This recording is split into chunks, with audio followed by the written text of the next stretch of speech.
He's Simon Dekeyrel, policy analyst at European Policy Center. Thank you for joining us today here in Brussels. First and foremost, the biggest issue does seem to be over price caps on gas. Could you explain to us how the idea from the Commission to impose a dynamic limit would actually work? So this dynamic price limit that has been proposed by the Commission on Tuesday would be a variable limit which would move around the central level, this would only be a temporary mechanism because it would only be a temporary mechanism until a new LNG benchmark would be developed for LNG imports into the EU. Because the Commission argues that the current benchmarks that are used for pricing LNG imports are not reflective of the market situation anymore. But if it is flexible, is it really a cap? Well, it would, it's not a fixed cap, so it would move around a central level. And this way it could also move, for instance, with other benchmarks outside the EU, which would avoid other buyers outside the EU from outbidding European buyers. Right, because one of the arguments from the countries that are opposing this idea, most notably Germany, is actually that there could be some leakage from this position, from potentially seeing cheaper prices going into other markets as well.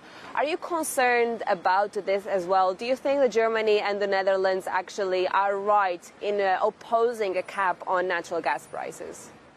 Certainly, it's a valid argument. If it's difficult to see how this price cap can be implemented in a way that would actually avoid other buyers outside Europe from outbidding the EU, even if it's a dynamic price limit, as the Commission has proposed. And if this cannot be guaranteed, ultimately this would decrease the EU's ability to attract LNG supplies, which would further exacerbate the energy crisis in Europe. So this is very, very tricky from what you're telling me, but one of the other solutions that the Commission also put forward is indeed buying gas together, joint procurement of gas. Orban, the Prime Minister of Hungary, is not supportive of this idea. Do you think that he is right? Do you think that this could actually be an expensive policy for European countries? No, I would not say an expensive policy, but also here, joint purchases for LNG, it's also difficult to see how this could happen in a way that would avoid, that could really bring down prices, as is argued by the Commission.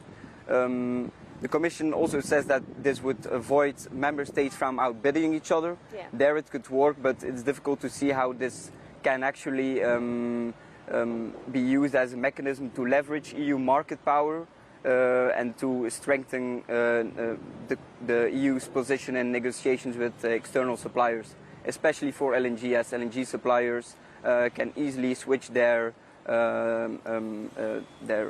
supplies to where they find the highest price. And given these proposals from the Commission, given what we know of where the member states stand at the moment, what is your outlook? Do you think that the EU will actually come up with proposals and ultimately actions that address the energy crisis in the short term?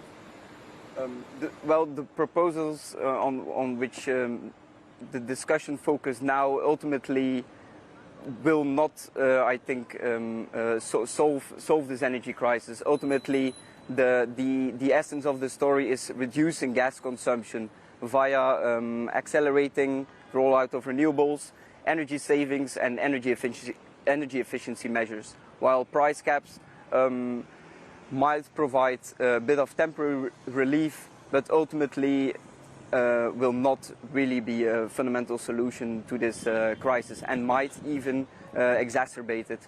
Hi, I'm Joanna Bersecci and thank you for watching. You can check out more of our videos by clicking on the boxes on the screen.